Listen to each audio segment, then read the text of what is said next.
Dah, tenang ya. Oke, kemarin kita sudah bicara tentang pergaulan bebas ya, tentang eh, faktor penyebab pergaulan bebas, penyebab maraknya pergaulan bebas ya. Selanjutnya yaitu solusi pencegahan pergaulan bebas. Solusinya apa? Yang kemarin sudah saya sampaikan, yang pertama memperbaiki cara pandang hidup ya, menjaga keseimbangan pola hidup. Yang ketiga jujur pada diri sendiri ya. Yang keempat memperbaiki cara komunikasi, sampai memperbaiki cara komunikasi ya. Cara bercanda, eh, cara berbicara dengan teman lah, jangan sampai terlalu menyinggung ya. Berbicara yang baik, bercanda juga jangan kelewatan gitu ya. Yang kelima, perlunya remaja berpikir untuk masa depan ya. Kadang-kadang seusia antum ini belum tahu masa depan antum bagaimana. Misalkan antum kalau ditanya nanti cita-citanya jadi apa gitu kan, mau membangun rumah tangga bagaimana ya kan, mau mendidik anak seperti apa ya, mau bekerja bagaimana, antum belum matang di situ ya.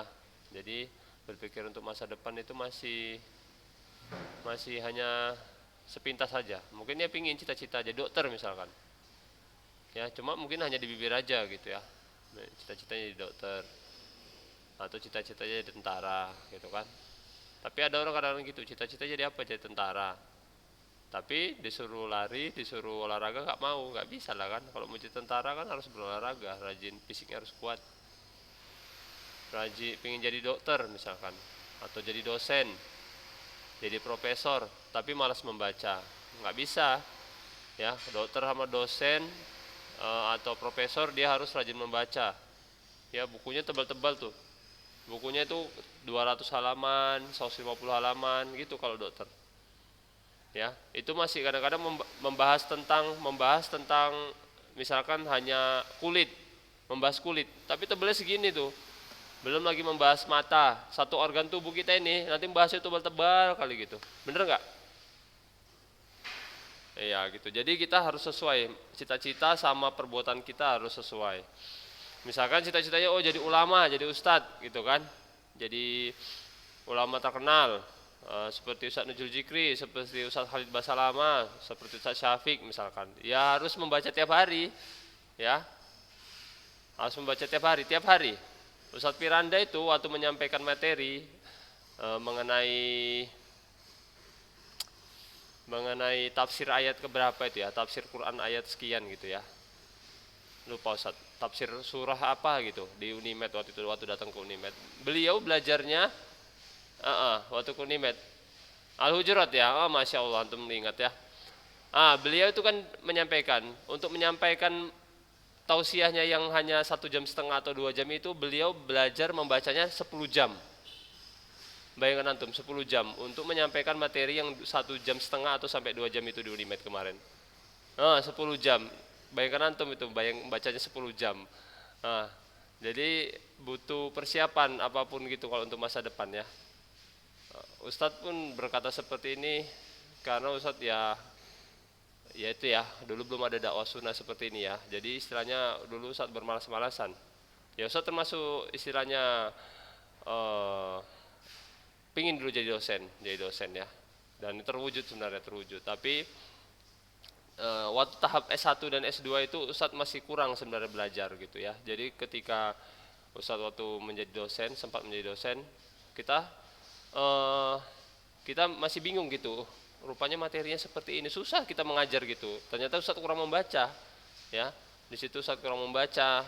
Jadi kita waktu menyampaikan materi kita masih bingung gitu, takut salah, takut ditanya mahasiswa kita nggak tahu gitu kan. Karena waktu S1 S2 Ustadz kurang serius dalam belajar. Nah, kurang persiapan. Memang berhasil kita mencapai S2-nya itu menjadi dosen. Nah, jadi antum kalau ada tujuan masa depan, cita-citanya di apa, diseriusi gitu. Kalau jadi tentara fisiknya dipersiapkan. Kalau jadi dokter harus rajin membaca tentang kesehatan gitu. Kalau mau jadi ulama Jadi Ustadz ya harus setiap hari membaca, kan karena kitab-kitab itu ada ribuan ya Bang ya. Kitab agama kita bukan hanya Al-Quran, hadis, Bukhari ya, bukan hanya itu, kitab Sahih Bukhari banyak ribuan, ada ribuan, harus baca tiap hari. Dan baca tiap hari itu pun kurang, baca tiap hari sampai seumur hidup nggak terbaca semua kitab-kitab yang ada pada ajaran kita ya, ajaran agama Islam. Nah itu jadi harus dipersiapkan masa depan. Kemudian selanjutnya adalah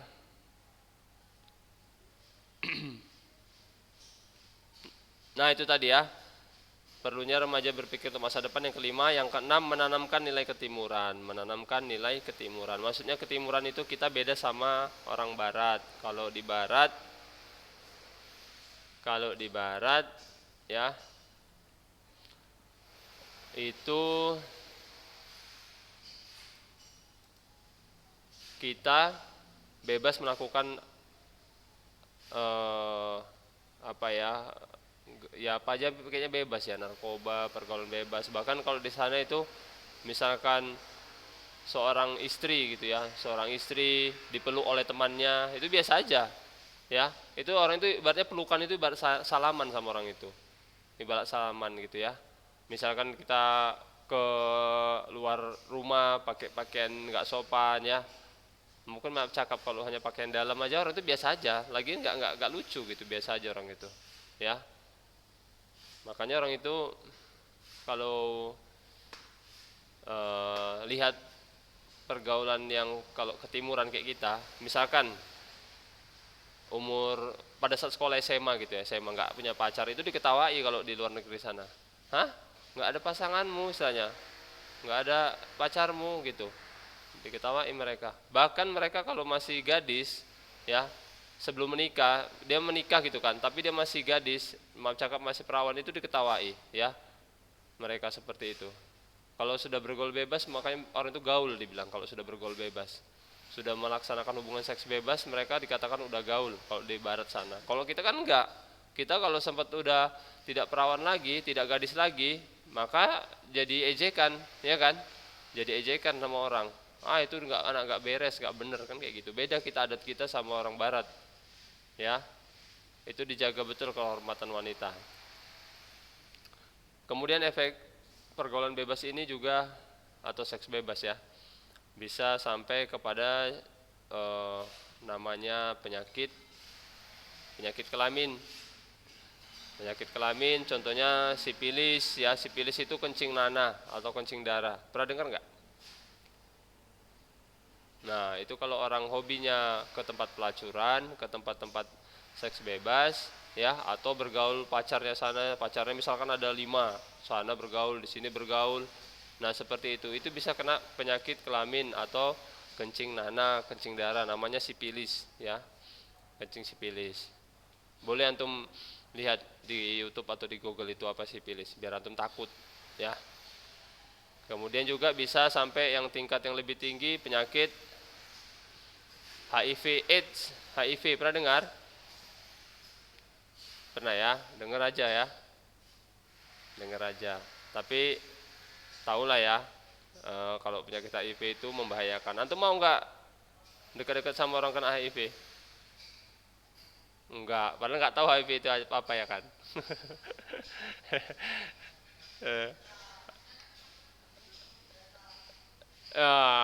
Masya Allah, masih ingat antum ya? Iya.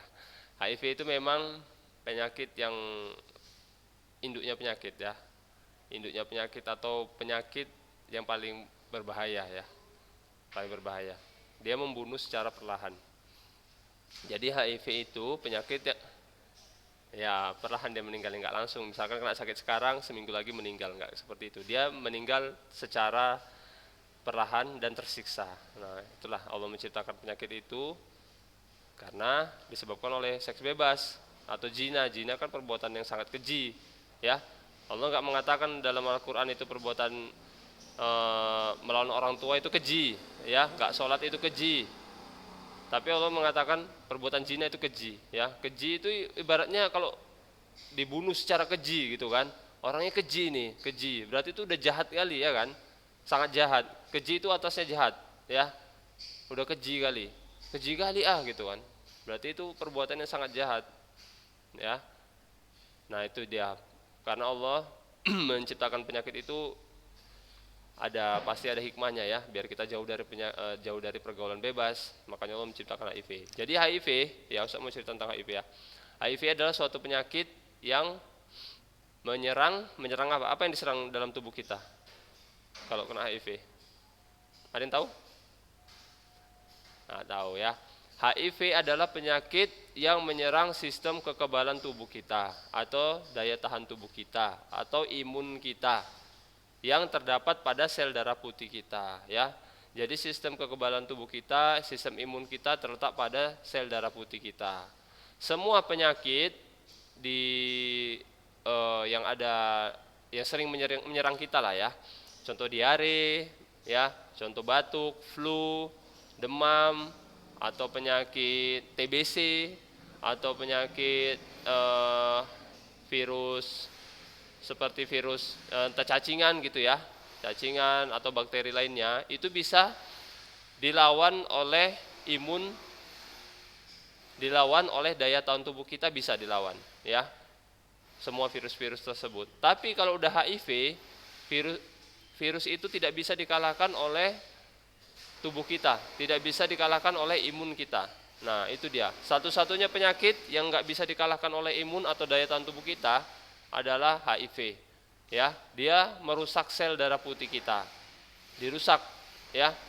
Dirusak. Bahkan HIV itu berkembang biak di sel darah putih kita. Nah, berkembang di sel darah putih kita, ya. Bukan hanya menyerang aja dia, bahkan dia berkembang biak di sel darah putih kita. Ya. Ibaratnya kalau ada kita diserang, misalkan diserang serangga, serangga itu berkembang biak dalam tubuh kita. Kan ngeri gitu kan? Diserang serangga, tapi serangga itu bukan hanya menyerang, tapi berkembang biak di tubuh kita. Nah, kayak gitu juga HIV, dia menyerang sel darah putih kita, ya, kemudian berkembang biak di sel darah putih kita itu, ya. Tapi kita nggak bisa melihat di mikroskop, ya, mikroskop yang bisa melihatnya, ya. Kemudian kalau orang sudah kena HIV, orang kalau sudah kena HIV, dia akan mudah terkena virus-virus lainnya, terkena virus penyakit lainnya. Contohnya, misalkan dia kena HIV ya, gara-gara seks bebas tadi. Kalau ada penyakit batuk, atau demam, atau flu, bisa hilang dalam seminggu atau 5 hari ya. Kita kalau kena flu berapa hari sembuh? 4 hari, 5 hari ya. Nah, seminggu lah. Tapi kalau orang yang udah kena HIV, ya, dia kalau kena flu saja bisa sampai berminggu-minggu, dia 2 minggu, 3 minggu baru hilang. Nah, seperti itu. Karena apa? Imunnya tadi udah diserang sama HIV tersebut. Nah, itu dia jahatnya itu virus HIV seperti itu. Makanya orang kalau udah kena HIV, virus-virus yang lain ya akan gampang datang. Flu-nya belum sembuh, batuknya belum sembuh, datang lagi virus diare, datang lagi virus TBC. Nah, datang lagi virus jamur, misalkan dia kena sariawan. Nah, sariawannya itu susah hilang, ya, bukan sampai busuk. Makanya orang kalau udah kena HIV nanti lidahnya busuk, berjamur, bukan hanya sariawan, tapi sariawannya itu menjadi jamur. Nah, makanya orang kalau udah kena HIV banyak yang nggak mau dekat. Sebenarnya nggak menular, ya, nggak menular. Kalau kita ngobrol sama dia, bersalaman, berpelukan, nggak masalah, ya. Tapi orang sudah takut duluan karena dia sarang penyakit. Nah, seperti itu. Nyamuk nggak bisa. Nyamuk tidak bisa. Bisa?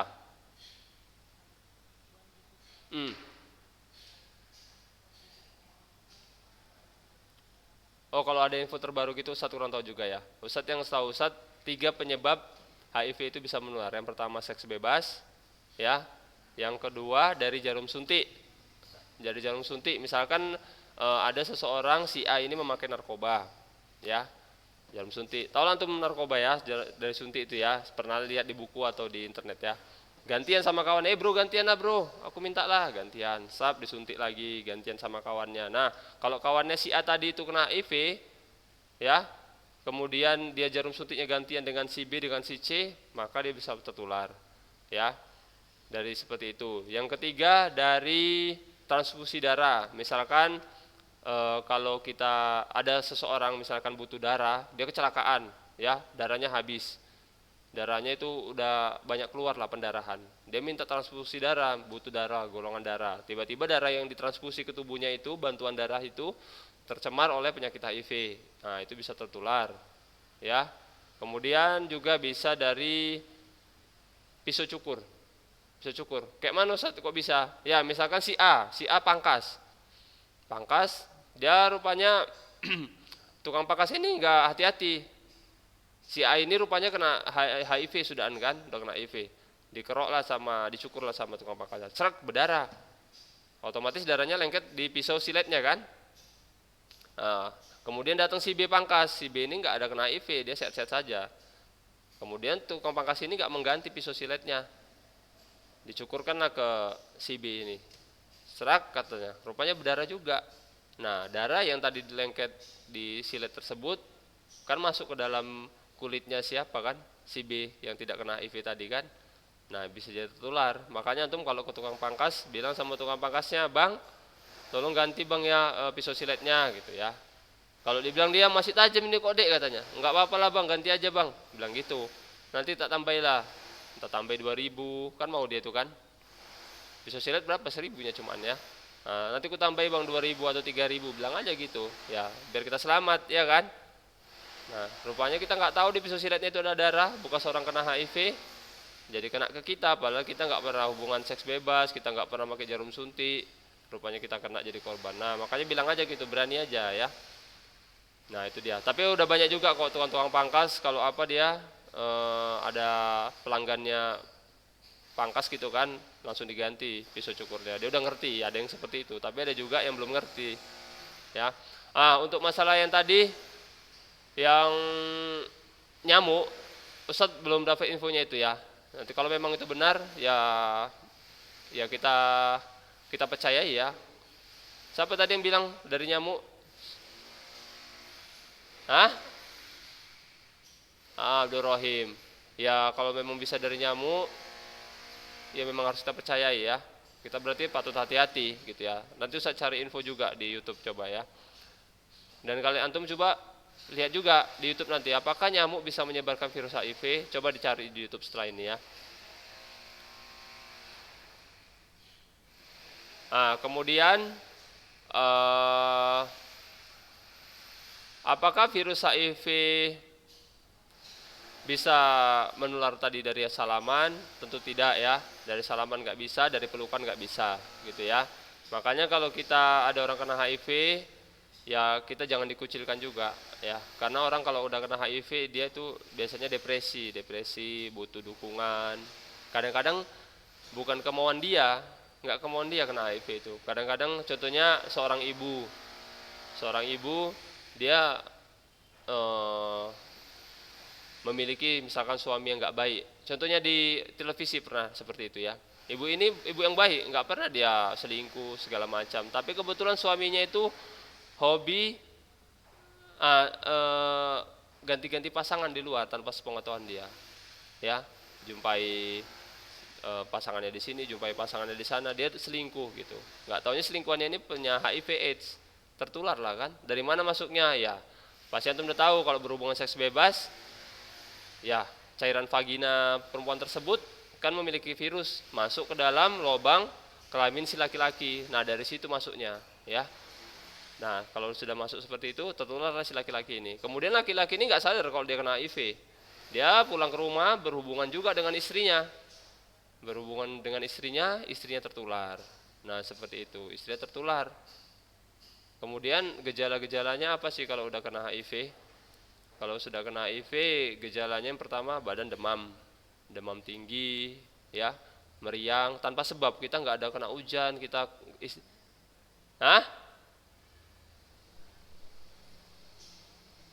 Sariawan Ustadz kurang paham, tapi nggak pernah dengar Ustadz Afdalul. Yang Ustadz tahu demam, ya, kepalanya pusing, panas, gitu ya.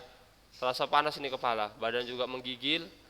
Kemudian disertai dengan diare, disertai dengan mencret sampai seminggu. Nah, makanya antum hati-hati kalau nggak ada apa-apa tiba-tiba antum demam, mencret, hati-hati antum kena HIV antum. Enggak lah, enggak ya. Insya Allah enggak ya. Mitos. Yang nyamuk tadi. Iya, Ustaz baru makanya itu baru dengar Ustaz. Ya, nyamuk mitos rupanya kan. Ya, baru itu tadi ya. Gejalanya adalah demam, mencret beberapa minggu tanpa ada sebab. Kita nggak makan cabai banyak, kita nggak ada masuk angin kok mencret gitu kan. Nah, orang kena HIV sepertinya kayak gitu dia apanya kagetnya dia. Kok aku kayak gini ya? Dia penasaran. Terakhir dia dapat info tentang HIV tersebut kan, jangan-jangan aku kena HIV, diperiksa dia rupanya kena HIV. Nah, si ibu itu tadi kayak gitu. Seperti aku kena HIV nih, suamiku dia curiga sama suami udahan kan. Nah, dicek dia rupanya dia kena HIV. Menangis lah dia kan, menangis kayak gini-gini ya. Suaminya minta maaf ya kan. Suaminya rupanya udah sampai ke tahap AIDS. Orang kalau udah HIV belum tentu AIDS ya. Kalau udah HIV bisa sampai ke AIDS. AIDS apa sih? HIV AIDS gitu ya.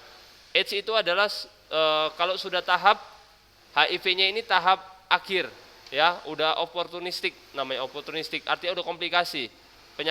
Penyakitnya itu bukan HIV saja, tapi virus-virus yang lain sudah masuk. Ya, virus jamur di mulutnya, virus jamur di kelaminnya, sudah penyakit kanker masuk, sudah virus TBC masuk, virus diare masuk. Nah, seperti itu. Itu sudah tahap AIDS. Ya. Makanya bisa dicegah sebelum tahap AIDS, bisa dicegah sekarang. Ya. Dicegah dengan obat, namanya obat antiretroviral. Obat antiretroviral. Boleh antum cek di YouTube obat HIV apa gitu ya. Namanya obat antiretroviral. Dia tidak membunuh HIV. Nggak bisa. Allah masih menyembunyikan obat HIV. Dia hanya bisa meminimalisir perkembangan HIV tersebut. Diminimalisir atau ditekan, ya. Nggak bisa dituntas. Induknya itu nggak bisa dimatikan. Dia hanya bisa membunuh perkembangannya, perkembangan anak-anaknya tadi ini di dalam tubuh kita. Nah, gimana Ahmad Fadil?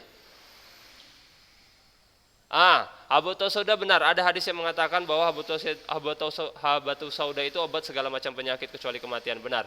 Tapi di sini Allah masih menyembunyikan resepnya, ya.